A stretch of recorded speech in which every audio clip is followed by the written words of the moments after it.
Hello, I'm Kimi Hasagawa. I'm the lead teacher of the Core Movement Integration Training Institute.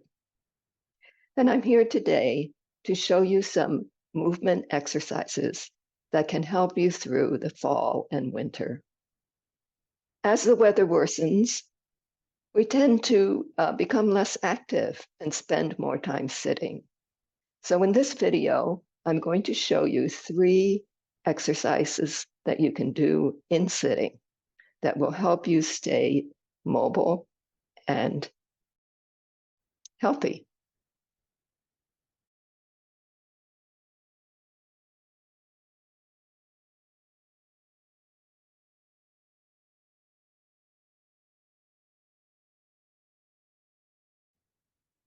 So you'll need a chair where you can sit with your hips a little bit higher than your knees. This position opens up your hip joints so that they can move better while you're sitting. The first thing that we're going to do is an exercise called lengthening the front. And in order to do that, you need to know where your sit bones are.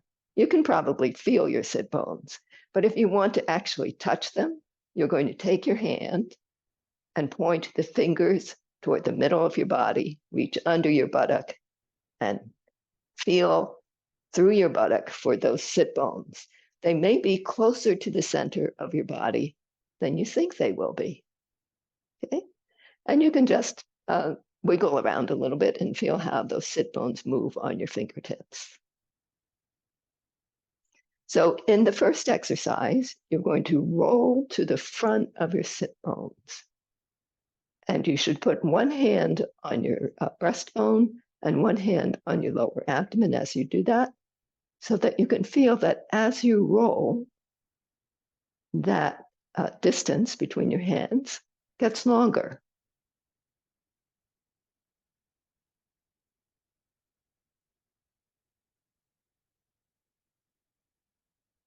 You can also feel how your pelvis moves when you do that.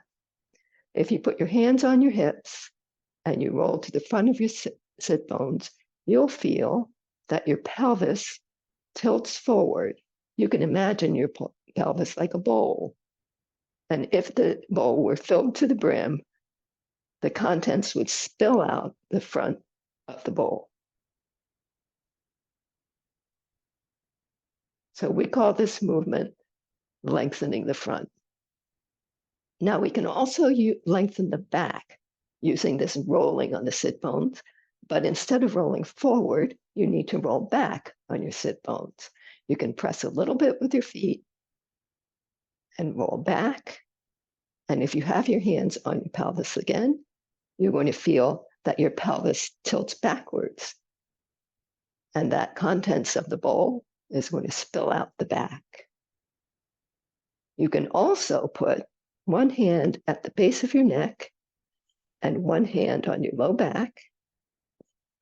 Back of the hand works better than the front of the hand for the low back. And as you push with your feet and roll your pelvis back, you'll feel those two hands getting further apart. So we call this exercise back lengthening. Now, when you do back lengthening, it's a little tempting to do this and slump.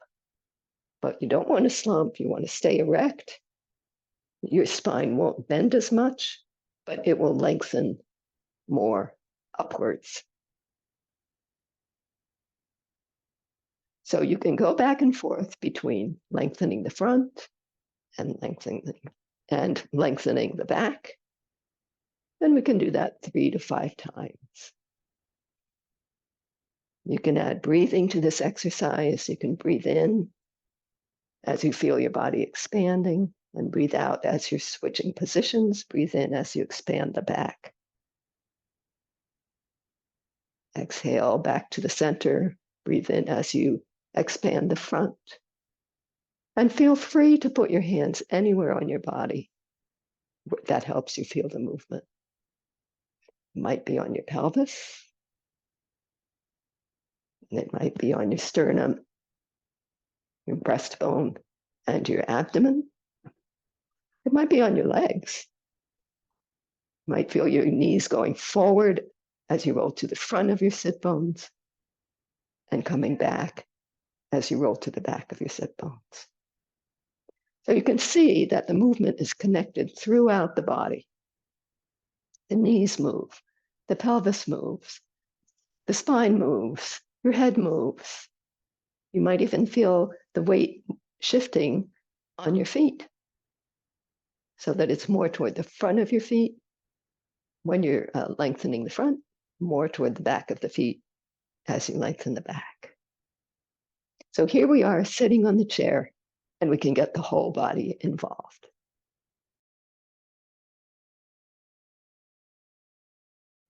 The second exercise is called spiraling back and spiraling forward. We're going to practice spiraling forward first. And to start, you're going to think of one leg. I'm thinking of my right leg as the active leg.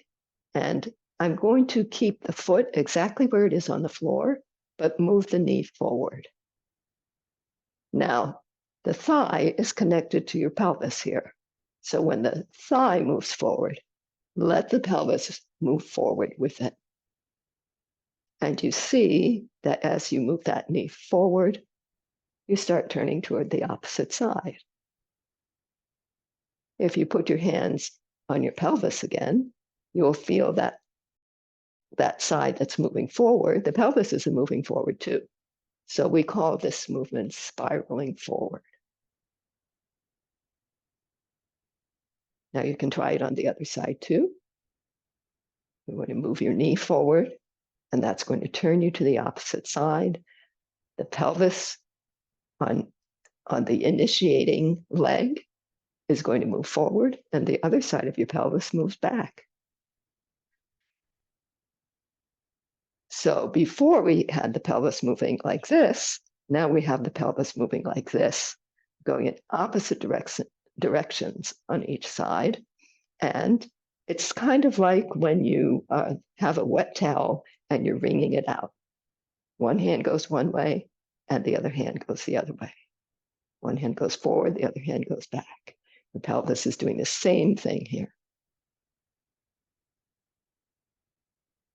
You can add your arms to that by moving your arm back and forward with the same side leg. So if the knee's going forward, the hand's going forward. If the knee's going back, the elbow's going back.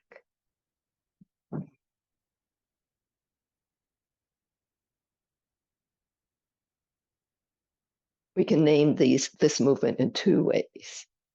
You always have to name it according to the side that is initiating the movement. So if I initiate the movement by moving my knee forward, it's called spiraling forward. If I initiate the movement by moving my knee back, it's called spiraling back. So in core movement integration, there's 6 primary movements. We call them pathways. And so far, you've learned 4 of the 6 pathways. So we'll do the last 2.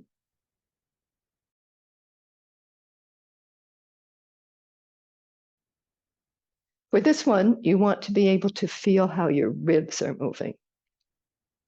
So if you make very light fists like this, and you take the thumb side and put that on the side of your torso, you're going to be moving your arms up and down like this, but they're not going to be moving together. So if you press down with your right foot and you move your right hand up your body, it helps you to bend to the left.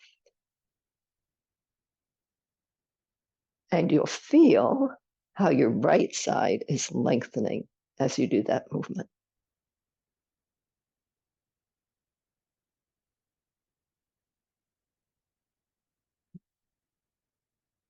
So we call this same side lengthening because you're pushing with your right foot and the same side is lengthening. You can do that on the other side too. You're going to push down a little bit with your left foot and lengthen your left side.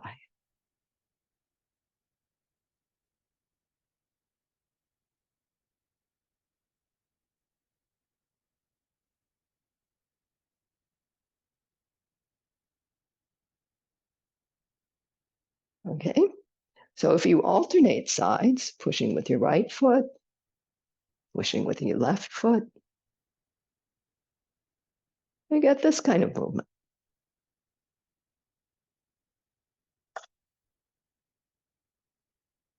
Same side lengthening, the same side as the foot that's pushing is lengthening.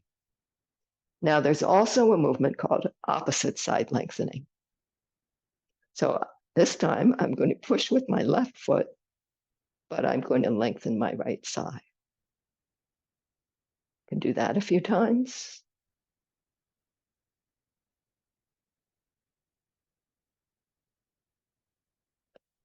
You can push with your right foot and lengthen your left side.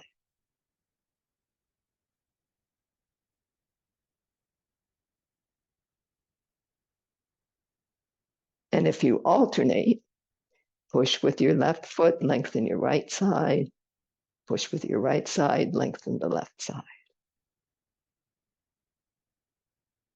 The only difference between this, which is opposite side lengthening, and same side lengthening, is where your weight is.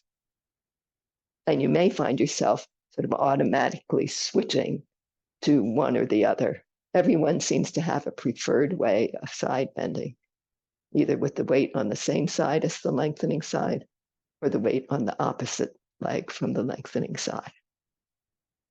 So those are the 3 exercises.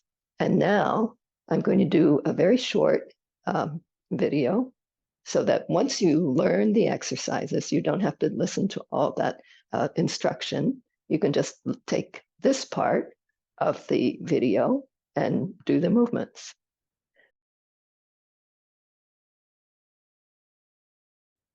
Lengthening the front, lengthening the back. And we'll do it about 5 times. Remember that you shouldn't have any pain. You don't even need to feel stretching for this to be effective. What we're doing is moving all of the joints, and joints get lubrication through movement. Okay, so that was lengthening the front and lengthening the back. Now we're going to do spiraling forward and spiraling back. And you can initiate this movement either by moving your knee forward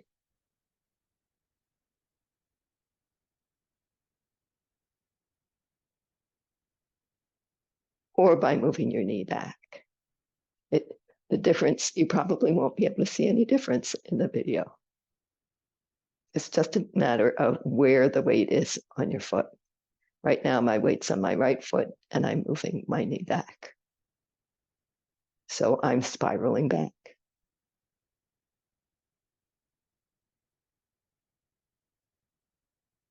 And then we have side bending. Again, think of where your weight is and either lengthen the same side, weights on the left, lengthening the left, weights on the right.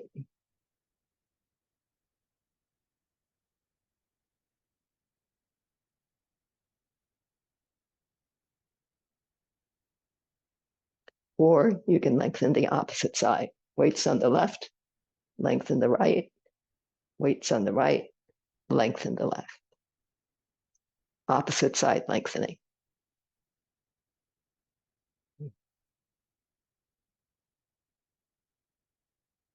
So you can see that it doesn't take very long to do these exercises. So when you're at the computer, if you've been sitting for a long time, maybe you've been reading or watching TV or doing some sitting task like knitting or sewing, you can do these 3 little exercises in a very short period and restore some of the mobility that you've lost by being in the sitting position for so long. I hope you enjoy them and find these exercises helpful. Thank you for watching.